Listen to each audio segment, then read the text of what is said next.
Could I ask Scott Bessent, we have so many things happening, could I ask you to maybe say a few words, please? Yes, sir. So the one big beautiful bill that was passed on July 4th last year, we're starting to see the effects kick in. You mentioned the great economy. One of the things in the one big beautiful bill, Mr. President, it was an honor to host you, and as you said, the best rapper in the world, Nicki Minaj, at yesterday's Trump Accounts Summit.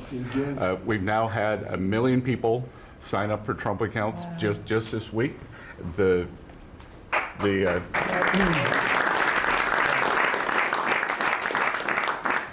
think there'll be 25 million families who are eligible. The segment that you and she did has 1 billion hits, 1 billion hits on the internet. So we're telling everyone, go fill out form 4547, trumpaccount.gov. So thanks to you, the Trump accounts, the next generation's America will benefit from today's record-breaking economy, record-breaking hits. Sir, when we came in, the Biden administration had destroyed the American people with the 3 I's: immigration, inflation, and interest rates. Immigration, check, you close the border. The inflation, as we've heard, back down to target. Prices are coming down. And interest rates, we hope there's more on the way. We've got gains in wages, low prices, and I think 2026 is going to be the year for the Trump boom. It's going to be a supply side boom. I enjoyed the trip out to Iowa.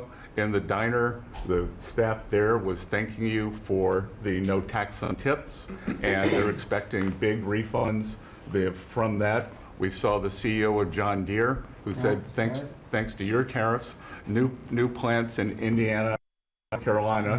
Two massive plants being built by John Deere. And he's the chairman and CEO, wonderful guy. And I said he was at the event we had in Iowa, which is appropriate, John Deere, Iowa.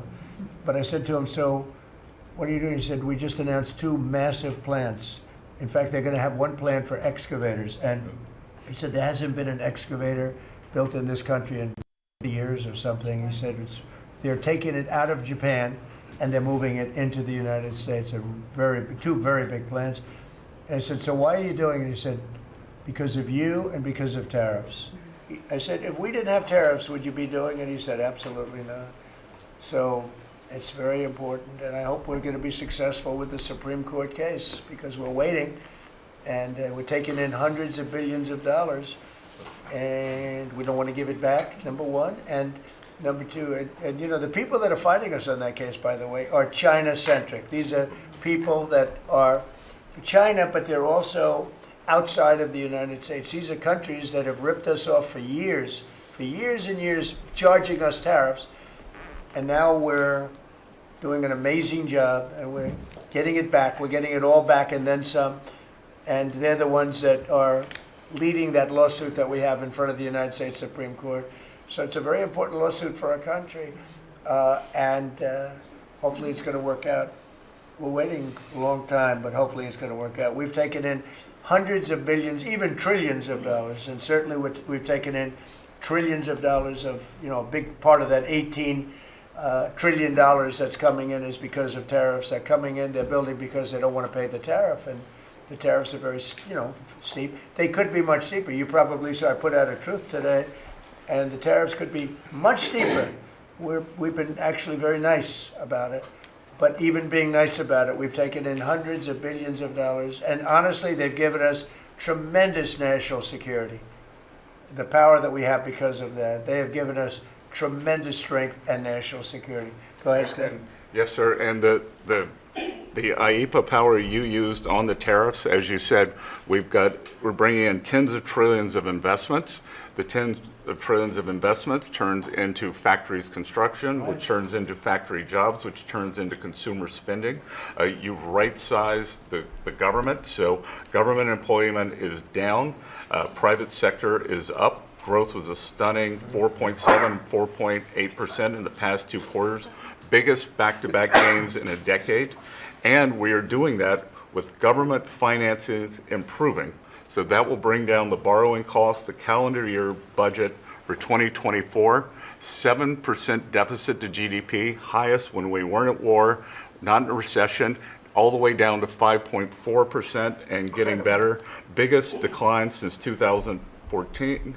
Generational gains in productivity, soaring productivity. We're going to lift workers' pay, record high prices, record high profits, and stock prices are soaring. You got a manufacturing renaissance, and all the key inflation metrics are trending lower. Over the past 3 months, the consumer price index is just 2.1, and core prices are even lower at 1.6, and I think that that could trend below 1, given energy, as you talked about, the pharmaceutical discounts, and rents. So we're expecting a great year in 2026, Mr. President.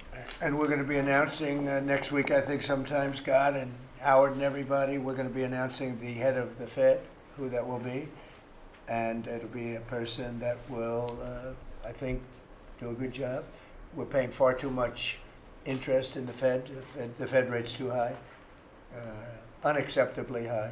We should have the lowest, and I think you read my statement today. I put out a statement before the meeting, but we should have the lowest interest rate anywhere in the world, because a lot of these countries are successful only because of us, because we allow them to have surpluses.